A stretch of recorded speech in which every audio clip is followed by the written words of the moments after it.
आइए इस वीडियो में जानते माता लक्ष्मी के एकदम विपरीत है उनकी बड़ी बहन अलक्ष्मी। जानिए उनके स्वरूप के बारे में। अलक्ष्मी को माता लक्ष्मी की बड़ी बहन माना जाता है और उन्हें दुर्भाग्य की देवी कहा जाता है, इसलिए उनकी तस्वीर कहीं नहीं लगाई जाती। माना जाता है कि उनका प्रादुर्भाव भी समुद्र मंथन के दौरान ही हुआ था। शुक्रवार का दिन माता लक्ष्मी को समर्पित होता है। माँ लक्ष्मी जो भगवान विष्णु की पत्नी है और धन और वैभव देने वाली देवी कहलाती है। लेकिन क्या आपने कभी अलक्ष्मी देवी के बारे में सुना है? अलक्ष्मी देवी माता लक्ष्मी की बड़ी बहन है। उनका अवतरण भी समुद्र मंथन के दौरान ही हुआ था। शास्त्रों में अलक्ष्मी माता का स्वरूप जगत जननी माँ लक्ष्मी से एकदम विपरीत बताया गया है।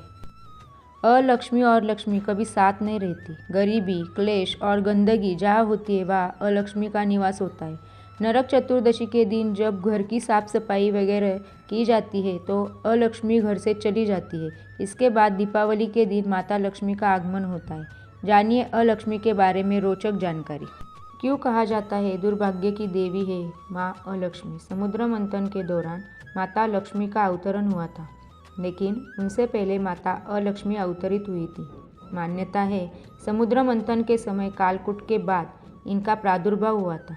इनका रूप माता लक्ष्मी से एकदम विपरीत था। इन्हें दुर्भाग्य की देवी माना जाता है, इसलिए माता अलक्ष्मी की तस्वीर नहीं लगाई जाती। माता अलक्ष्मी प्रादुर्भाव के समय वृद्धा थी। उनके बाल पीले, आंखें लाल और मुख काला था। समुद्र से निकलने के बाद देवी लक्ष्मी ने भगवान विष्णु का चयन किया, जबकि माता अलक्ष्मी आसुरी शक्तियों को शरण गई, इसलिए इनकी गिनती रत्नों में नहीं की जाती। इनके प्रादुर्भाव के समय देवताओं ने कहा था कि जिस घर में कलह होगी तुम वही निवास करोगी और हड्डी, कोयला, केश और भूसी में तुम्हारा वास होगा। कठोर सत्यवादी, बिना हाथ मुंह धोए संध्या समय भोजन करने वाली तथा अभक्ष भक्षियों को तुम दरिद्र बना दोगी। आइए जानते हैं विवाह को लेकर मान्यता। लिंग पुराण के अनुसार अलक्ष्मी का विवाह दुखसह नामक ब्राह्मण से हुआ और उसके पाताल चले जाने के बाद वे यहाँ अकेली रह गई थी। इसके बाद वे पीपल के नीचे रहने लगी थी। मान्यता है कि शनिवार को माता लक्ष्मी अपनी बड़ी बहन से मिलने के लिए आती है, इसलिए शनिवार के दिन पीपल के नीचे सरसों के तेल का दीपक जलाया जाता है। इससे माँ लक्ष्मी प्रसन्न होती है और घर में समृद्धि आती है। हालांकि एक मान्यता ये भी है कि माता अलक्ष्मी की विवाह उद्दालक नाम के एक महर्षि से हुआ था, लेकिन जब महर्षि उन्हें आश्रम में ले गए तो माता अलक्ष्मी ने प्रवेश करने से मना कर दिया था, क्योंकि वहाँ काफ़ी साफ सफाई थी। अलक्ष्मी मुनि से कहा था कि वे सिर्फ ऐसे घरों में निवास कर सकती है जहाँ गंदगी, कलह, क्लेश, अधर्म होता है। इस कारण वे कभी अपने पति के साथ नहीं रह सकी।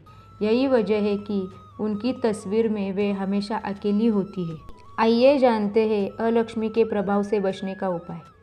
ज्योतिषाचार्य का कहना है कि जिन घरों में धन हानि, कलह, क्लेश रहता है वहाँ माता अलक्ष्मी का प्रभाव होता है। अगर अलक्ष्मी से घर को बचाना है तो साफ सफाई का विशेष ख्याल रखें, क्योंकि तब घर में लक्ष्मी निवास करती है।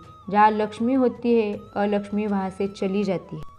छोटी दिवाली के दिन घर का कबाड़ बाहर निकाला जाता है, साफ सफाई की जाती है। दरअसल ऐसा करके अलक्ष्मी को घर से बाहर भेजा जाता है ताकि दीपावली के दिन लक्ष्मी माता घर में आए। कबाड़, टूटे फूटे कांच या धातु के बर्तन, किसी प्रकार का टूटा हुआ सजावटी सामान, बेकार पड़ा फर्नीचर आदि को नरक के समान समझा जाता है।